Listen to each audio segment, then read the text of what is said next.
Gente, bom dia. E eu queria dizer que é a primeira vez que eu participo de uma live. Vou gaguejar, vou perder o fio da meada e eu peço indulgência de quem estiver assistindo.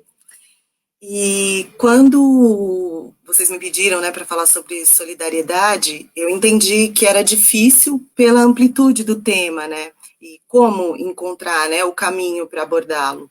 E eu comecei pensando assim que eu queria abordar primeiro pelo que eu acho que é a semente que contém esse valor da solidariedade, né?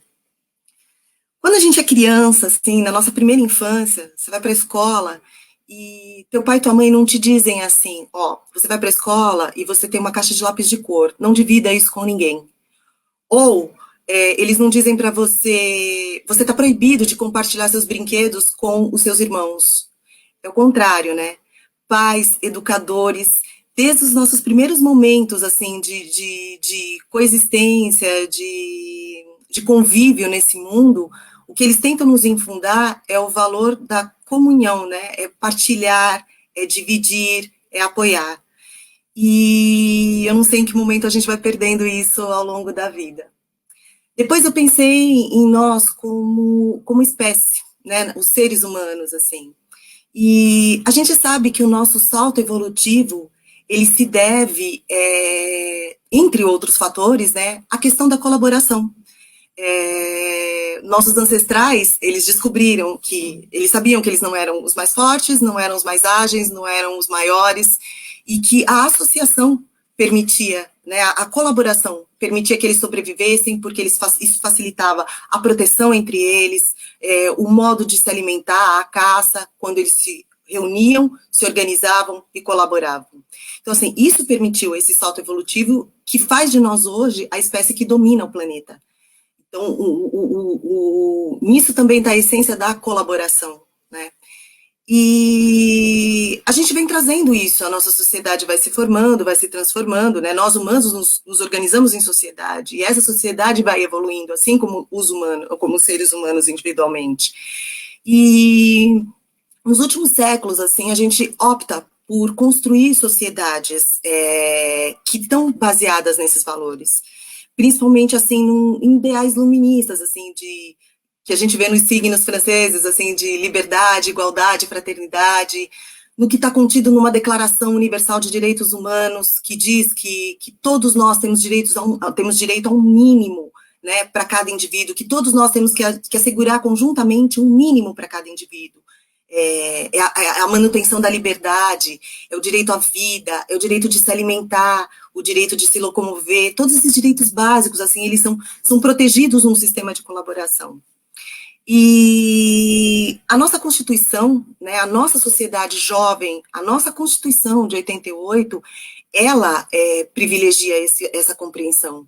Ela faz uma opção no seu núcleo pétreo pela formação, ela tem como objetivo a formação de uma sociedade livre, justa e solidária. Então, isso não a solidariedade não é um conceito perdido, vago, ela tem um viés político, inclusive. Para nós é muito fácil entender o que é liberdade. A gente, embora ela está totalmente entranhada na nossa vida, né? No modo amplo, nós somos livres, nós nem precisamos pensar mais a respeito disso.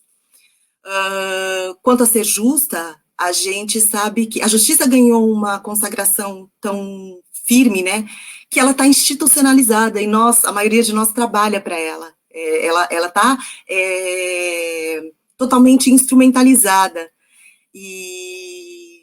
Mas a solidariedade, que é o terceiro pilar, esse ficou para um âmbito muito pessoal, ficou para um âmbito particular de cada um.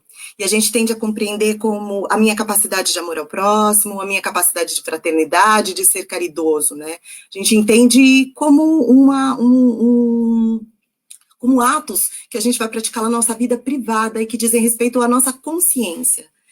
E não é isso. A solidariedade, ela vai muito além disso. Como eu disse, é uma opção política. Mas nós somos, hoje em dia, estimulados à competição, ao individualismo, e a gente nem sabe direito como é que a gente encaixa isso na nossa vida cotidiana. E aí é isso, a gente é atingido por uma pandemia que faz com que o mundo pare. Essa pandemia, ela dá para a gente a noção do quão tribal nós ainda somos, porque isso começou há alguns meses na China. Em poucos meses, ele nos alcançou no outro lado do globo, né? Em poucos meses, isso fez toda a volta no mundo. Então, assim, nós somos realmente ainda uma tribo. E nós estamos presos em casa e com oportunidade de pensar a respeito do que isso significa, para bem e para mal, né? E as consequências maléficas dessa pandemia a gente já está vivendo. A gente pode agora construir as boas consequências disso, né? A gente sabe que essa pandemia ela não vai matar só pela letalidade do próprio vírus. Ela vai matar também pela privação, ela vai matar pela fome, ela vai matar por outras necessidades, assim que as pessoas não vão poder atender. E é um momento para a gente parar e pensar que a solidariedade, ela diz respeito a uma ideia de fortalecimento conjunto. Então, assim, de novo, eu como indivíduo, eu não, como se diz, eu não, eu sou vulnerável dentro dos meus direitos. Mas quando eu me junto com os outros, eu me fortaleço. Então, assim, eu tenho direito à alimentação, eu tenho direito à vida, mas eu sozinha, eu sou um fio que se parte com facilidade. Quando eu me junto com os meus iguais na minha sociedade, eu formo uma trama, uma urdidura forte. E é esse tecido que a gente não rompe quando somos solidários. A solidariedade tem a ver com isso, com nós nos engajarmos como sociedade, nós nos articularmos como sociedade, para que cada um possa proteger o que está ao seu lado, ao seu alcance, e todos os demais, enquanto isso, estão lhe protegendo. Essa é a ideia de solidariedade, de comunhão, de conjunção social. E a gente está tendo a oportunidade de pensar até que ponto a gente tem agido desse modo, até que ponto a gente tem compreendido isso.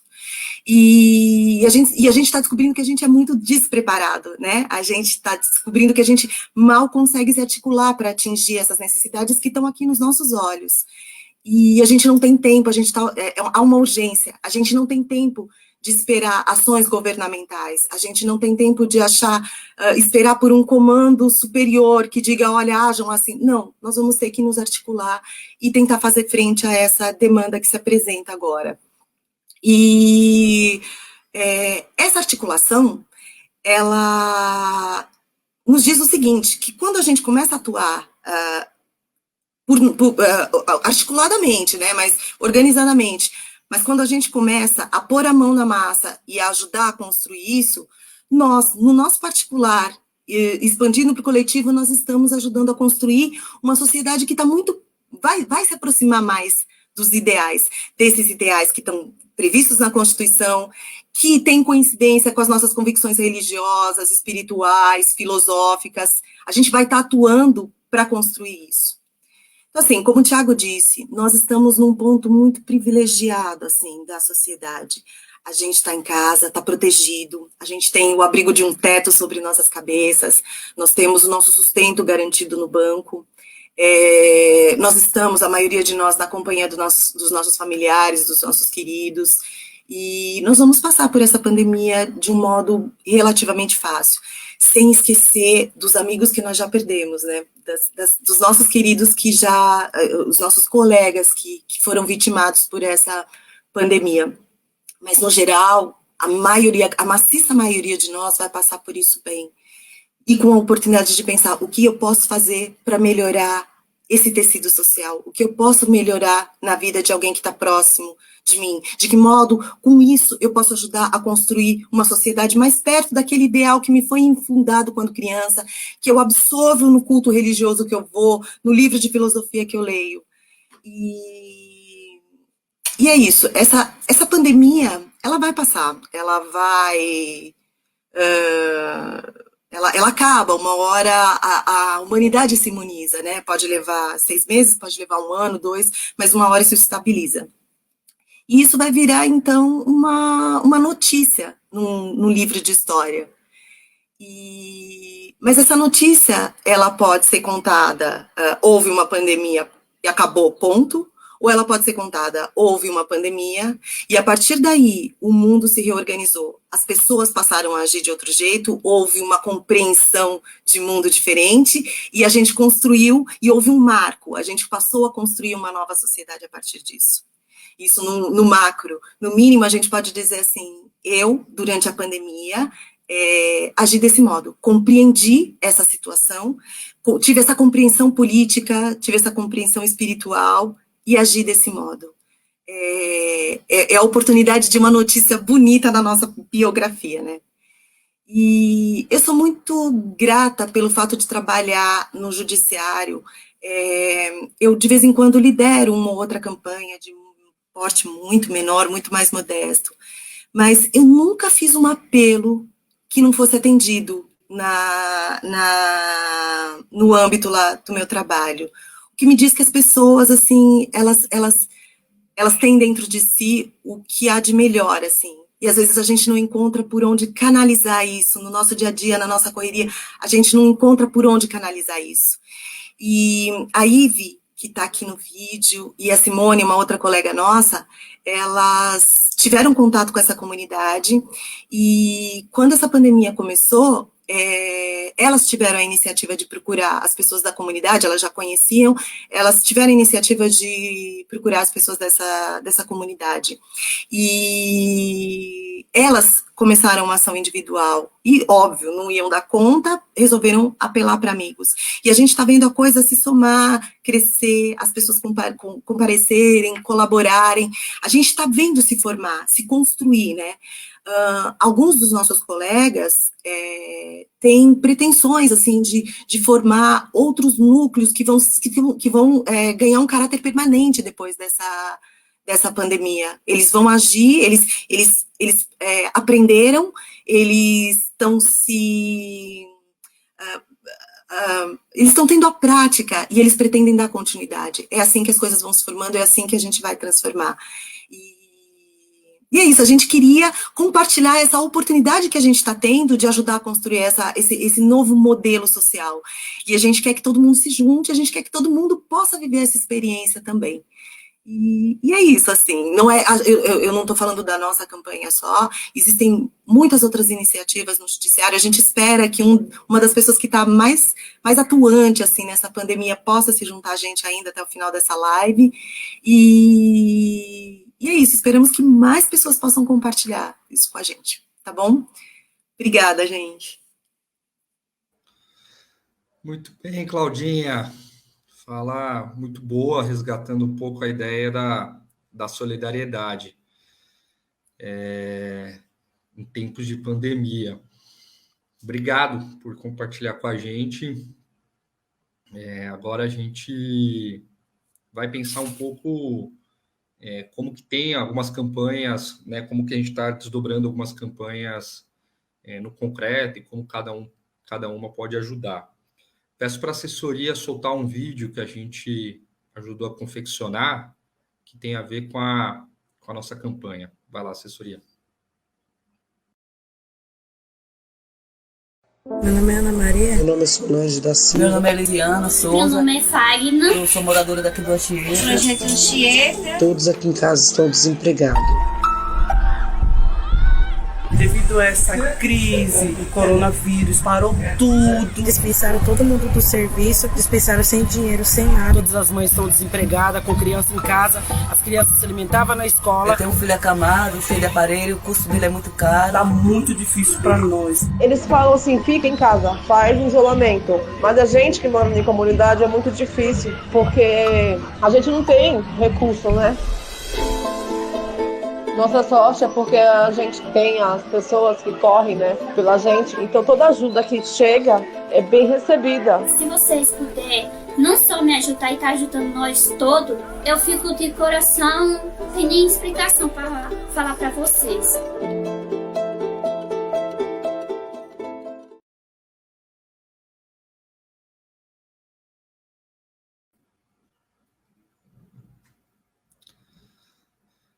É isso, gente.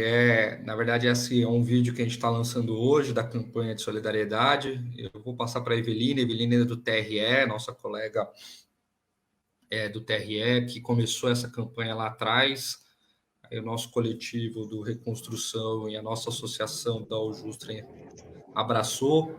Pela Aljustra, de uma certa forma, estou eu e a Cláudia aqui, mas quem é responsável na diretoria a Bruna, a Priscila e a Simone, principalmente, e pelo Reconstrução, em especial, a Eveline. Evita, está contigo para você falar um pouco sobre a campanha. Seja bem-vinda novamente. Obrigada, gente. Bom dia. Eu acho que através do vídeo a gente já conseguiu ter acesso, através das imagens, né, e dos dados, da realidade socioeconômica de uma das comunidades que a gente tem atendido com a nossa campanha, que é a comunidade Anchieta. É uma comunidade que fica localizada no bairro do Grajaú. Eu conheci essa comunidade através de um trabalho de estágio voluntário que eu realizei entre novembro de 2019 e janeiro de 2020, através de uma ONG chamada PABIRU. Essa ONG, ela presta assessoria a comunidades oriundas de ocupações para ajudá-las no processo de regularização fundiária. Então, eu fiz um trabalho consistente em entrevistar as famílias que moram na comunidade Anchieta para conhecer o perfil socioeconômico, né, da comunidade, com isso ajudar a associação de moradores no processo de negociação da posse e propriedade da terra, tá? E aí, através desse trabalho, eu me defrontei com essa realidade tão precária, né, que é aquilo que a Cláudia estava falando. É uma realidade que fica demonstrado como a essas pessoas tem sido negado o mínimo existencial que está garantido na Constituição Federal. E aí, em razão da decretação da pandemia, do isolamento social, eu fiquei super preocupada em como essas pessoas estariam sobrevivendo, já que os moradores da comunidade são, em sua grande maioria, trabalhadores informais. São pessoas que trabalham no shopping trem, são as diaristas, são os pintores. E aí eu fiquei com aquela sensação de que eu precisava entrar em contato com alguém da associação de moradores para verificar como é que eles estavam sobrevivendo, se eu poderia fazer alguma coisa para ajudar a comunidade. Com isso, eu entrei em contato com uma das lideranças, né, que é a Jenny, ela é uma das diretoras da Associação dos Moradores, e ela me confirmou que os moradores estavam realmente numa situação muito difícil, porque perderam a sua fonte de renda e estavam solicitando cestas básicas para a associação que, embora conseguisse uma ou outra cesta básica, a quantidade era muito insuficiente para atender a demanda, né? Já que a comunidade Anchieta ela é constituída por 4.500 pessoas. E aí eu e a Jenny, a gente resolveu então começar uma campanha para arrecadar dinheiro para comprar cestas básicas e atender de forma emergencial as necessidades dessa comunidade. A campanha começou de forma muito simples, né? Eu resolvi fazer uma página na internet para apresentar a comunidade para os meus amigos, fiz vídeos no Instagram, no Facebook, mas as pessoas atenderam o meu pedido, né? Como bem disse a Cláudia, as pessoas têm muito amor dentro de si, elas têm um senso de responsabilidade social, né? Que precisa ser canalizado para algum sentido. Então, nesse primeiro momento, assim, eu e a Jenny, a gente conseguiu arrecadar uma quantidade razoável de dinheiro e nós resolvemos que, nesse primeiro momento, a campanha ia ser organizada da seguinte forma. Eu, já que eu não tenho carro e estou de quarentena, eu ficaria responsável pela publicidade da campanha, né? Pela arrecadação de fundos, e ela ficaria responsável pela montagem das cestas e distribuição. E assim começou, né? E a gente sempre, desde o início da campanha, a gente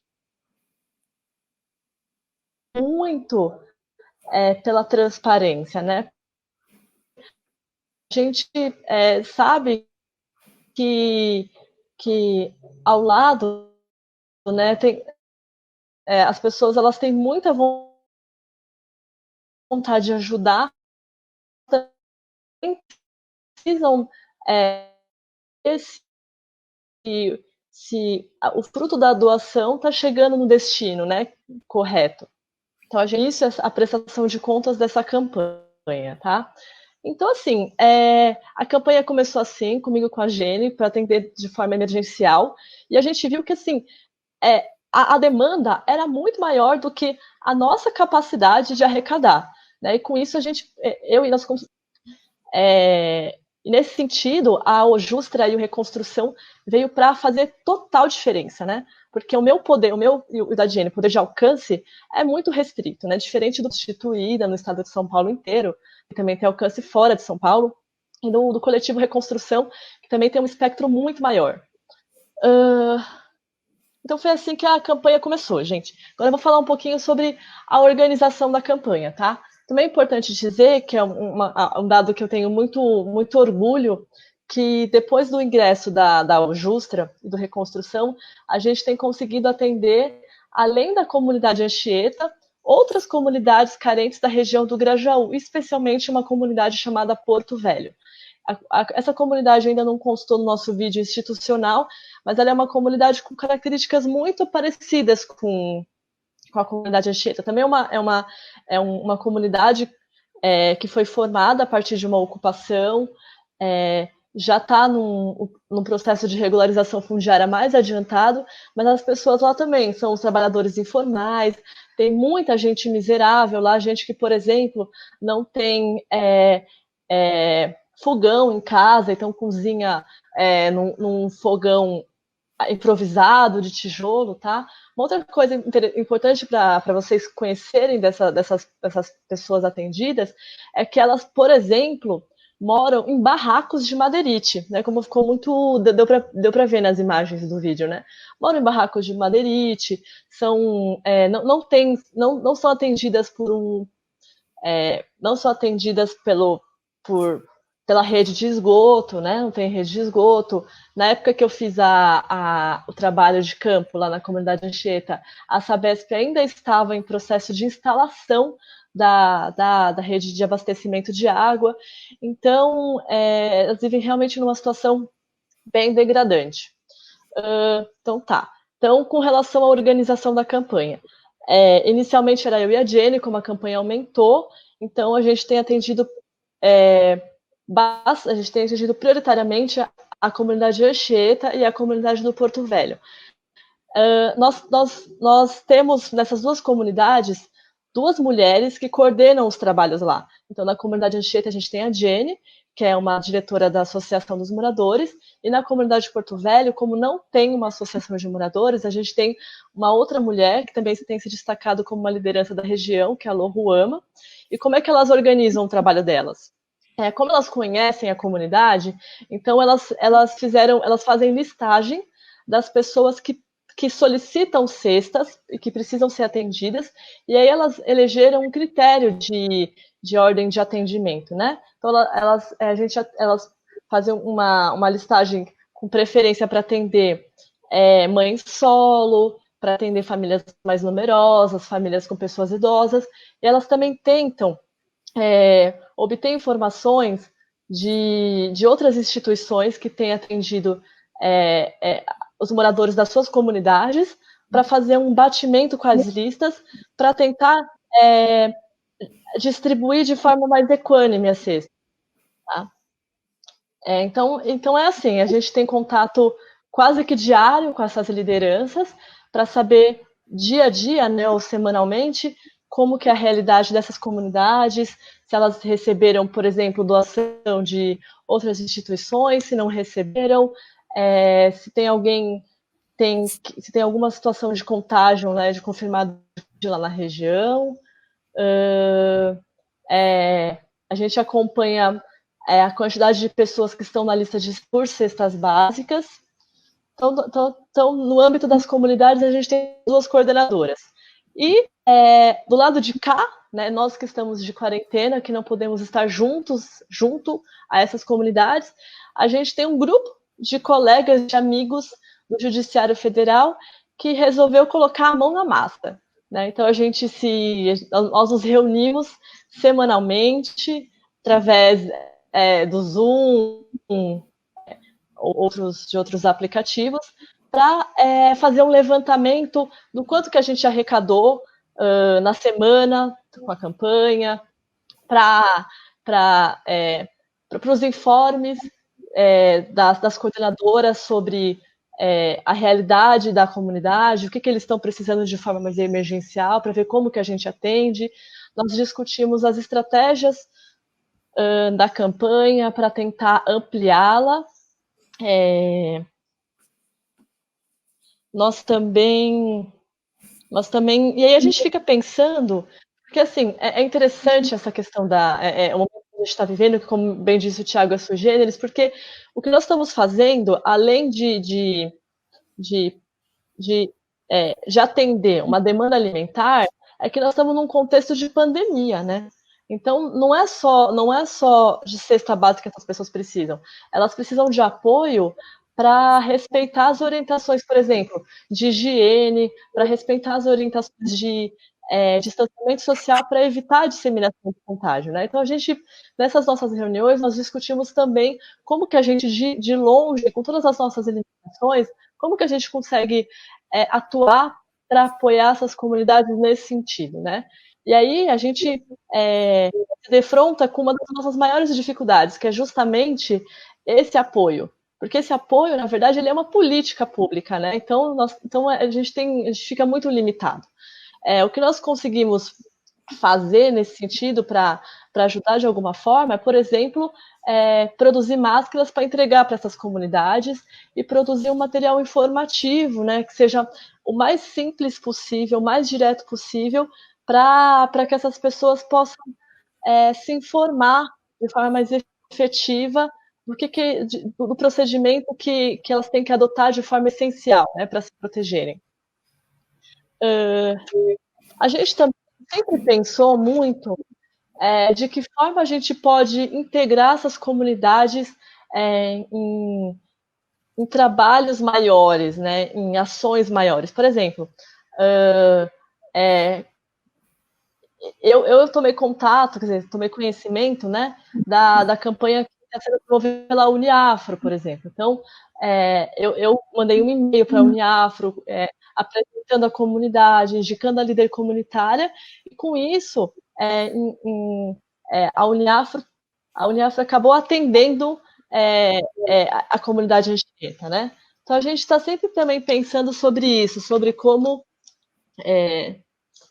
atender essas comunidades também nessa questão política. Outra coisa também que a gente debate nas reuniões e conseguiu promover é orientar os moradores sobre os direitos que as pessoas têm com relação aos benefícios sociais. Então, nós ficamos muito preocupados quando foi aprovada a renda básica emergencial, de como essas pessoas teriam acesso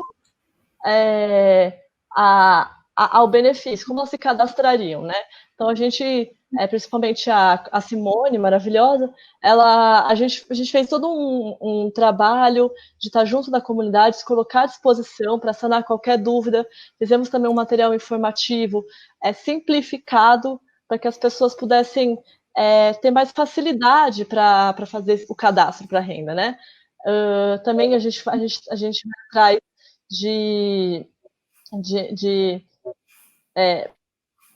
a gente pesquisa para transmitir para as comunidades outros direitos que eventualmente elas têm, mas que desconhecem. Então, por exemplo, em âmbito municipal e estadual,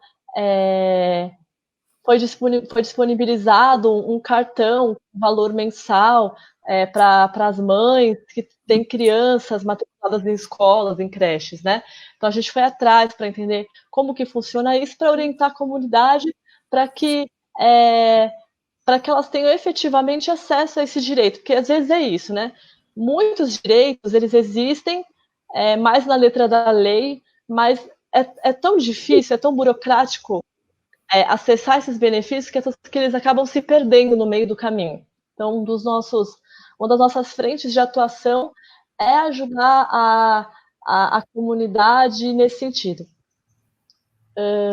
E aí também, assim, agora já caminhando para o final da minha exposição, eu queria falar sobre as experiências e os desafios com a nossa campanha, né? E aí eu perguntei para os outros colegas que estão atuando na campanha, porque já que é um trabalho feito por várias mãos, né? E o que eu percebi é que o sentimento comum é um sentimento de que a gente está fazendo o que tem que ser feito, já que nós temos um compromisso social em construir o Brasil, em construir essa sociedade, primando para que seja efetivamente garantido a todas as pessoas um mínimo existencial, né?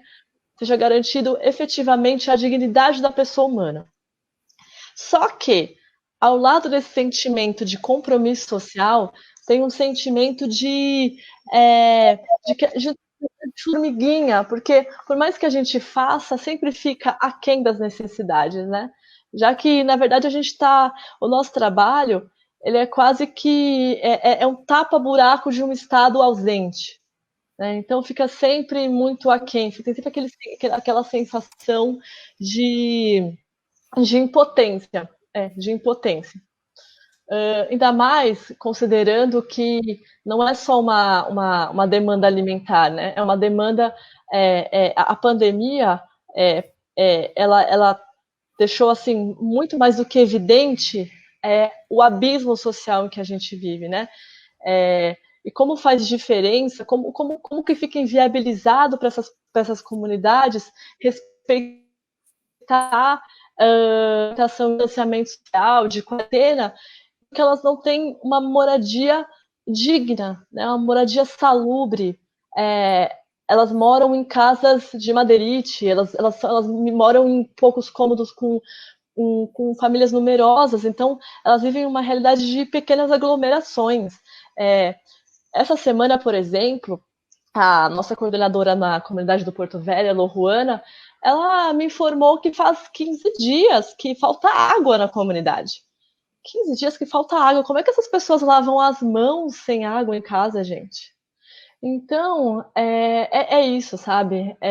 Eu acho que um dos maiores desafios da nossa campanha é tentar ajudar e além da mera entrega das cestas básicas, que é essencial, mas atender também essas outras necessidades, né, que não dependem da gente, na verdade, dependem de uma política pública. Então, assim, a gente precisa, por um lado, ampliar a campanha, porque com o passar do tempo, a arrecadação cai, né, então a gente precisa alcançar mais pessoas para que elas conheçam essas comunidades, para que elas tenham a oportunidade de nos ajudar. E também a gente precisa pensar alguma alternativa de como apoiar essas comunidades para que elas, por si só, pensem uma forma de se organizar para fazer frente à pandemia, né? Porque é isso, nós estamos de longe, a gente está mais com apoio, a gente sempre priorizou, na verdade, incentivar essas comunidades para que elas se auto-organizem, mas é indispensável, né, essa auto-organização para que elas consigam pensar formas de orientar os moradores para evitar a disseminação, pensar formas de isolar pessoas que já tenham se contaminado com coronavírus. Então, é muito desafiante, mas é muito gratificante também. É um trabalho feito por muitas mãos. É muito interessante o quanto que a gente disponibiliza, o quanto que a gente se coloca no lugar daquelas pessoas, o quanto que a gente quer caminhar junto, porque eu acho que é isso. As pessoas que se dispõem a trabalhar em prol do outro, elas querem que as pessoas tenham o mínimo de condição para viver com dignidade, né? E aí a gente consegue, nesse sentido, construir um país alinhado com os propósitos constitucionais. Obrigada, gente.